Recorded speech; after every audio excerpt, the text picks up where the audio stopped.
Travel Bugs, Diane and Guillermo coming to you again from Lisbon, Portugal, our new home base. It's been quite some time since our last video. We've been busy with the holidays, we had friends visit us from the US, and our son Devin also came to visit us for an entire month. It was a great end to 2021 and the best start to 2022. We've been living in Portugal for 4 months now, and it's been wonderful so far.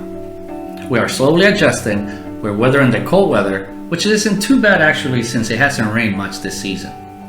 COVID restrictions are slowly easing up, and life is quickly going back to normal. We continue to see more and more tourists around Lisbon, and there's plenty to do around the city. This is our last Move to Portugal vlog, where we cover public transportation, our eventful SEF appointments, and finding our long-term rental. It's a story on its own that you don't want to miss. So let's begin back in September. We learned a lot about public transportation and how to move around the city. And although Uber and Bolt ride services are easy and relatively cheap, they can get expensive over time. Here's a breakdown of all the modes of public transportation in Lisbon.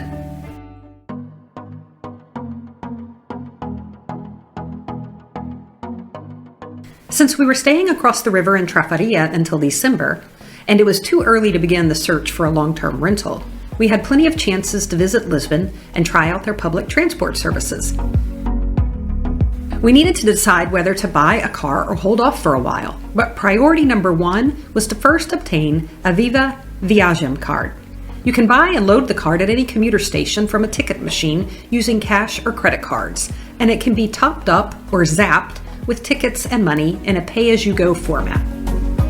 The Viagem card costs 50 cents and is usable for 1 year, allowing unlimited reloading during the course of its validity.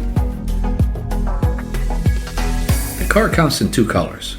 Both, green and white, have exactly the same functions, but cover different transport operators. The green Viva Viagem card can be used in all member operators, and it is the one that we use as occasional travelers. But there's a frequent traveler card called Navegante that you must apply for that allows you to purchase an unlimited monthly pass. The card is for personal use only and cannot be shared with others, unlike the Viagem card.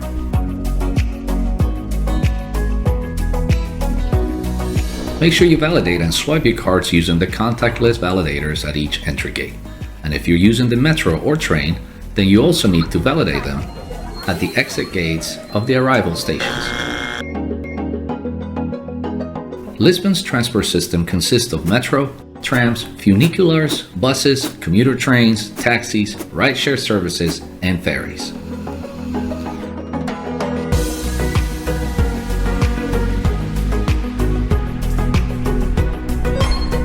We first took the ferry to go across the river to Lisbon. There are several connections per day, available from different riverfront terminals. Cais de Sodré to Casillas, to Seixal, to Montijo, Terreiro de Pajo to Barreiro, and Belém to Trafaria and Porto Brandão, with bus connections to Costa de Caparica beaches. The ferry is a very easygoing ride with plenty of space. Many Portuguese use the ferry on a daily basis to go to work in Lisbon. Home prices are a lot lower across the river, and cost of living is much more inexpensive than in the city due to the high gasoline prices and traffic over the 25th April Bridge.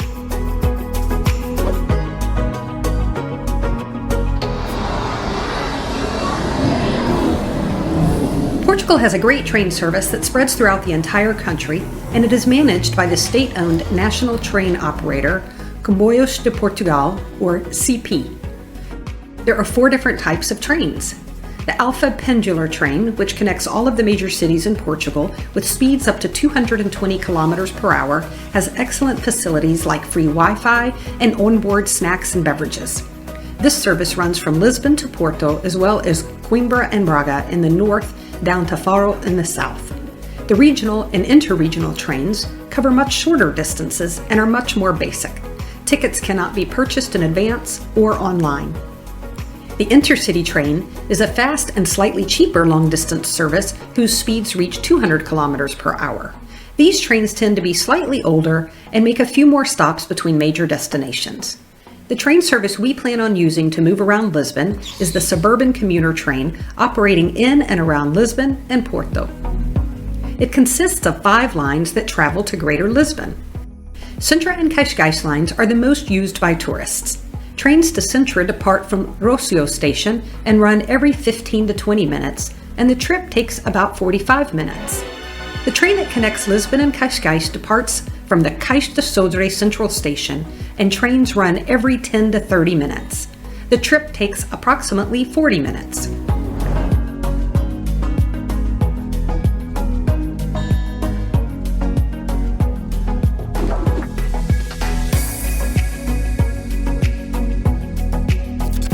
Lisbon's metro system is super nice. It offers Wi-Fi, air conditioning, and they travel fast around the city. It has 4 lines identifiable by color and end-of-line names, which help you figure out what direction you should be headed to. You need a Viagem card to ride, and no cash is accepted.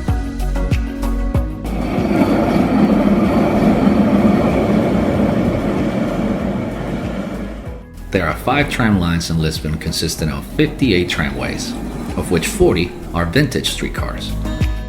The heritage trams are small, nostalgic, and an emblematic symbol of Lisbon, making it a very popular tourist attraction.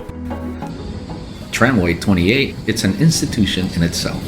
This wooden tramway will transport you to another era.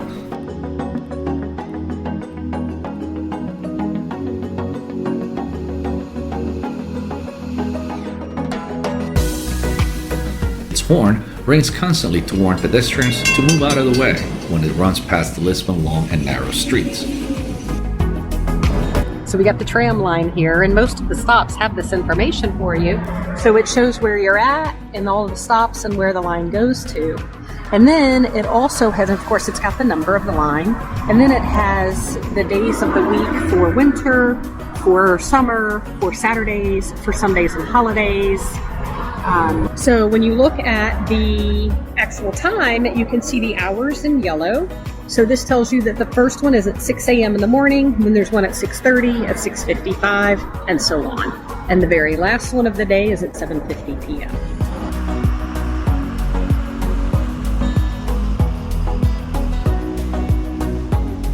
With over 170 routes, Lisbon buses can get you to many destinations where the metro and trams do not go. They are slower than the metro, but run consistently. There are plenty of stops around the city with posted timetables and maps. You can swipe your Viagem card inside the buses, or you can also pay the driver with cash, but it's usually more expensive than using the card.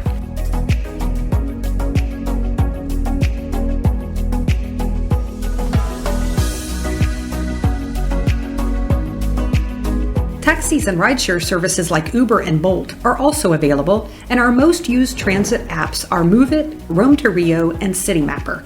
They are very useful to guide you through several public transport options and get you to your final destination quickly and safely.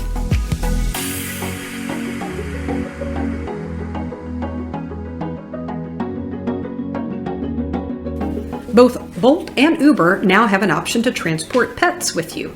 But make sure you message the driver prior to pickup, as we've already had issues with drivers indicating they do not allow pets, even though the app states otherwise.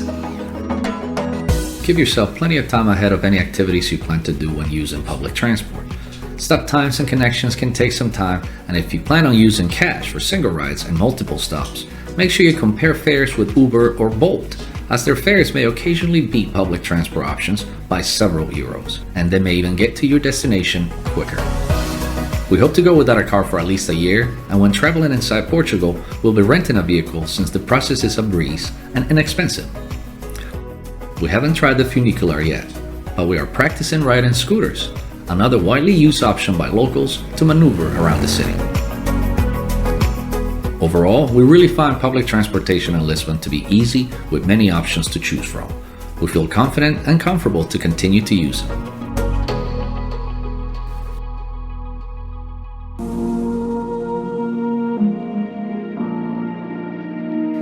In late September, we began to contact a few local realtors to get a feel of the rental home market. We did get a prompt response from all of them, and we provided a list of our living requirements. We know rent prices will be at least double compared to Mexico, so we're going up to 1,800 euros as a max per month, hopefully including utilities and furnishings. We told them we needed to move in 4 months, January 2022, hoping to sign a lease by January 10th, and that we had 2 small dogs. We also set up searches in apps like Idealista, Casa Sapo, IMO Virtual, and watched rental activity online every week. We always look for the most recent postings. We found listings that are over 2 weeks old showing active, but they were actually either expired or were no longer on the market. The realtors responded promptly the first time, communications faded over time, and eventually we stopped getting updates. We assumed it was due to the long 4-month window that we had provided, but we were not sure. We knew we would also search for a home ourselves without a realtor, like we did in Mexico. We would only outsource the services of a lawyer for the legal part of the contract. We picked the most talked about areas by expats, and we researched communities using hoodpicker.com, a website that provides neighborhood information sorted by lifestyle and budget preferences.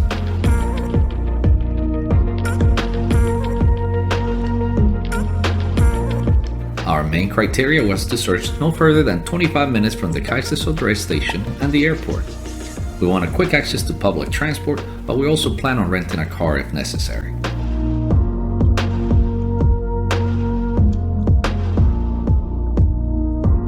Throughout September, we began noticing rent prices dropping by a few €100 a month.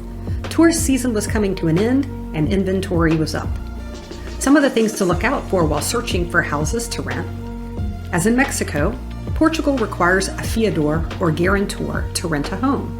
If you don't know anyone, you can use a bank as your fiador for a fee through a service that's called Garantia Bancaria. Offer to pay a couple of months in advance instead of using a fiador. It is a legal requirement for all property that is being commercially advertised for sale or rent to have an energy performance certificate rating. It is valid for 10 years and measures the energy efficiency of a property on a scale of A+, the top rating, to G, the lowest rating. You should ensure that the property has been granted a rental license by the local council. This is the landlord's responsibility in order to pay proper taxes. You need to sign a rent contract, and it must be written in both English and Portuguese. It's standard for landlords to ask the equivalent of 2 months' rent as a security deposit before you move in.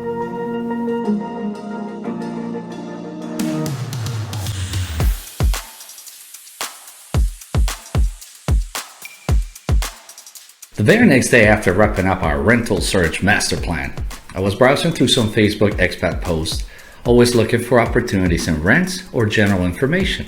I ran across a post from an expat asking for veterinarian recommendations in neighborhoods that we were just talking about the night before. We had used a mobile vet when we first arrived to Lisbon, so I went ahead and recommended the service to the original poster, and while I was at it, I asked her to share feedback on the areas that she mentioned. She responded right away, providing a ton of information about her neighborhood and surrounding areas. And she also shared that one of her Portuguese neighbors was going to be listing his house for rent in a few weeks. She described the house to the best of her knowledge, and it sounded like a pretty good match to most of our requirements. So very excited, I asked her for her neighbor's information. I sent a message to him, and we got along really well from the start. He spoke perfect English, and we scheduled a visit to view the home.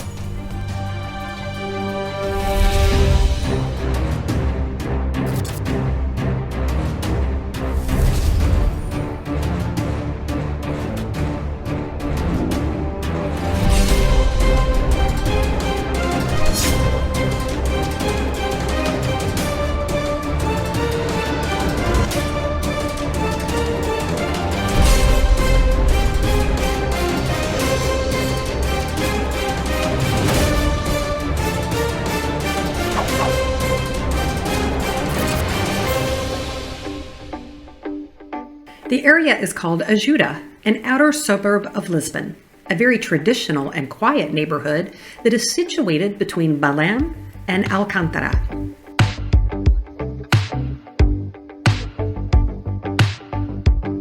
Mainly a residential and village-like community, hidden alleyways and narrow streets lead you to unexpected and unique attractions, such as the Ajuda National Palace.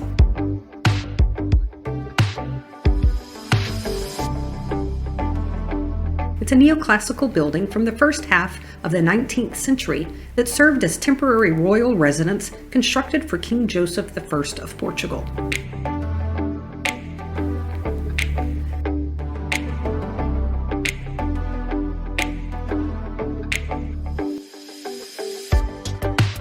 Ajuda is also home of one of the oldest botanical gardens in Europe, and it sits at the foot of the largest green space in Lisbon, the Monsanto Park.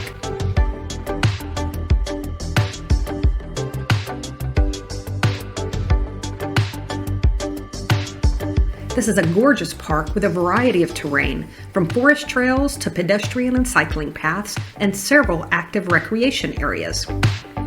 You can catch beautiful views across the Tagus River of the Cristo Rei statue and the 25th of April Bridge.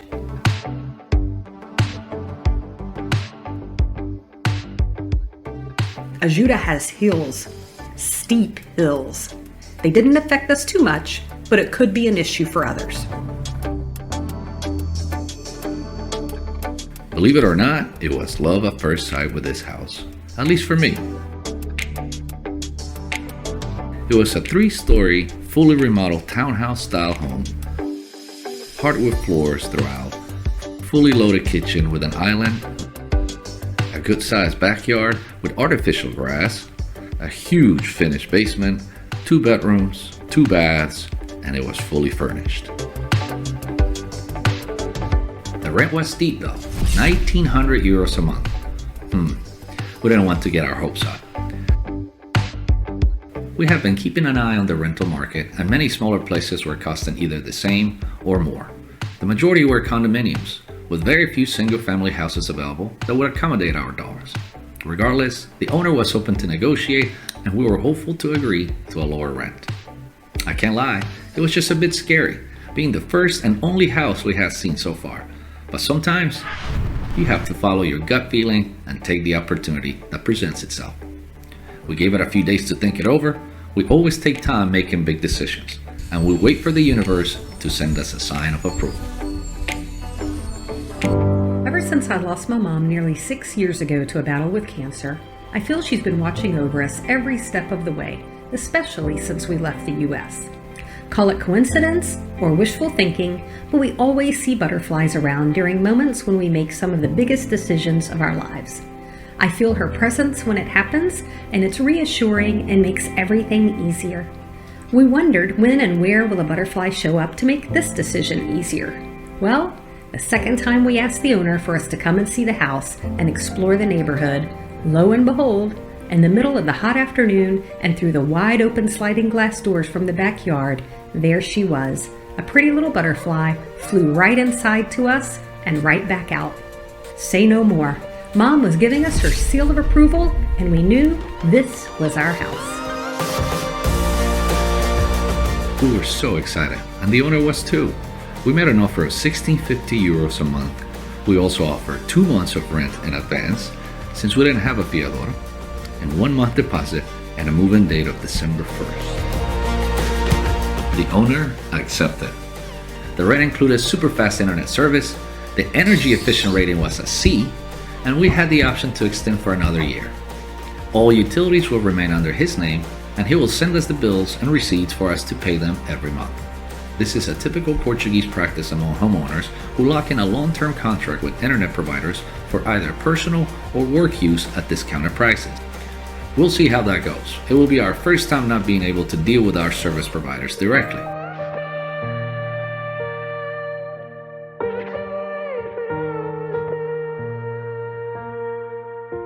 After almost 2 months of waiting patiently for the lease contract, we finally got it on this day. We were super happy. Everything finally came together. We were satisfied with the contract terms, and best of all, our SEF residency permit appointments were happening 2 days later. Another close call. We wanted to be able to use the new home address to go on our residency cards. We gave our 30 days notice to Flavio and the owner so we could get out of our short-term accommodation a month early with no penalties. They both accepted the notice. The owner wished us the best of luck, and she even provided a reference.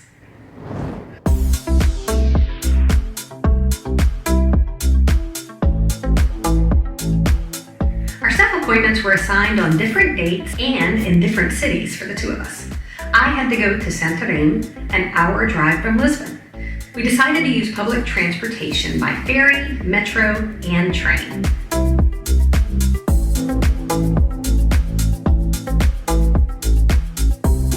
Santarém is a lovely, quiet town that stands on a ridge above the Tagus River, one of the oldest and most interesting places in the center of Portugal. We will visit again soon and make a video out of the experience. Let us know in the comments below if you would like to see more content like that and what towns around Lisbon you'd like us to showcase.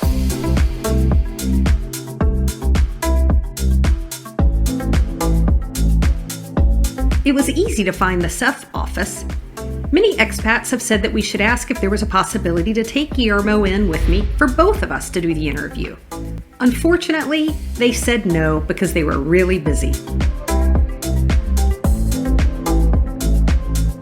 So they were 2 hours past my appointment time.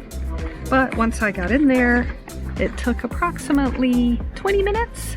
And now I have my temporary. And she said it may be up to 2 months before I get my card. Mission accomplished.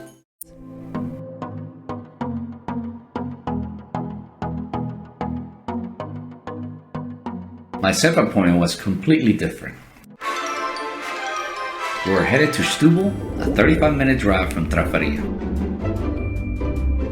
We verified my appointment with the SEF website link on my passport's visa permit. It was confirmed to be at 1900 or 7 p.m. on the 29th of November.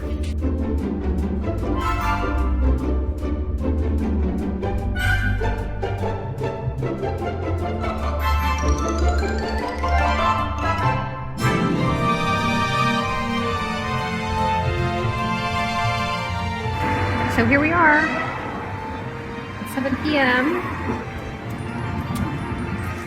at our Guillermo's scheduled appointment time. And some woman just walked by and said it's closed, who lives in the upper story. Baffled and upset, we retreated back to Tranportation. I wasn't sure of the reason why they weren't available. I thought of calling their main phone number first thing in the morning and reschedule the appointment. But recently we've been reading that rescheduling was taking up to 6 months or more. Diane insisted on going back the next day as soon as they opened and inquire in person. She was right. I wasn't going to be sitting on hold for hours to sort this out. So we were off to Setúbal again at 7 a.m. the next morning. Luckily this time, an English-speaking SEF representative was able to help us out and explain to us that the extended office hours were in effect during the COVID restrictions. Now lifted, many appointments were rescheduled to normal hours, including mine. Text messages were sent to the phone numbers on file, and I didn't receive one because I had not updated my number in their database. We still had our old Mexican phone numbers there. Fortunately, he said he would take me in that morning after the regular appointments were done. They asked me for the same documents as the Santarém office where Diane went to. They took a photo on the spot, a couple of digital fingerprints, and a signature. The set fee was €156.20 per applicant, and my actual visa permit card should arrive in the mail in about a month or so.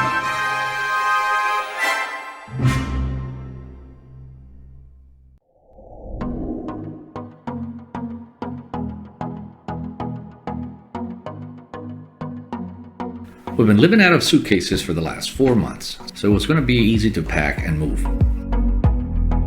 I rented a small car for 4 days to move our luggage and to purchase a few furniture items. We used an online broker, discovercars.com. It was the easiest and most reasonably priced car rental service we found. When we arrived at the rental office, the company name was Sadorent a Car. Very professional, quick, and the car was the perfect size, super clean, and with plenty of space. They confirmed my identification, we chose liability-only insurance, we made the payment, and did a quick car inspection. I was in and out in 20 minutes. We highly recommend discovercars.com for the ease of their process. If you're traveling far, get a Via Verde toll reader. The rental agency has to offer them, and it's worth avoiding the fuss of paying tolls manually and will save you time on the road.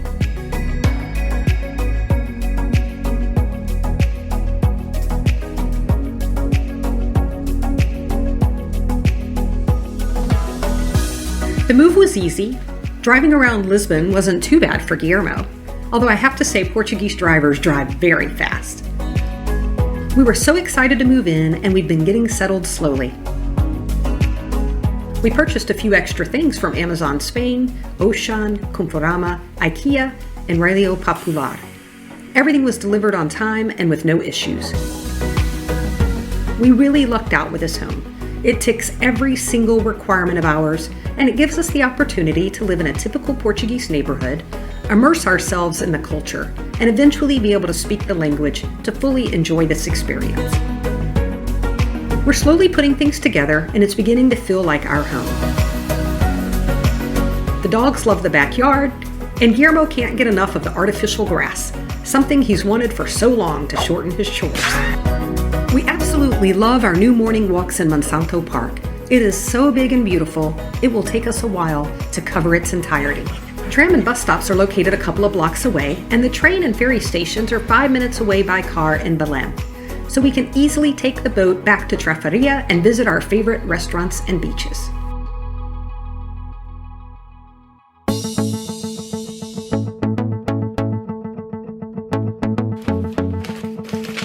Oh, yes. 2 days before the end of the year, we received our residency permits in the mail. This dream is becoming a reality. We have so many plans and adventures for this new year, we can't wait to share it with you all. Thank you for all the support. We appreciate every comment. It really keeps us motivated, and we can't wait for more content coming in 2022. And that's our move to Portugal.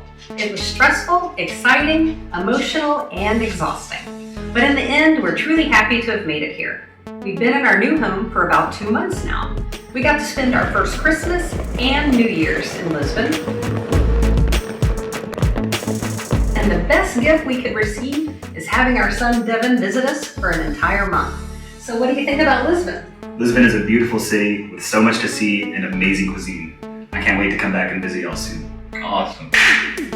Finding a long-term rental can be challenging. We were lucky in our case, but our best advice for anyone looking to rent and start a life in Portugal is to get involved with a community, interact with other expats, participate in the online forums, talk to local store owners, Uber drivers, and neighbors.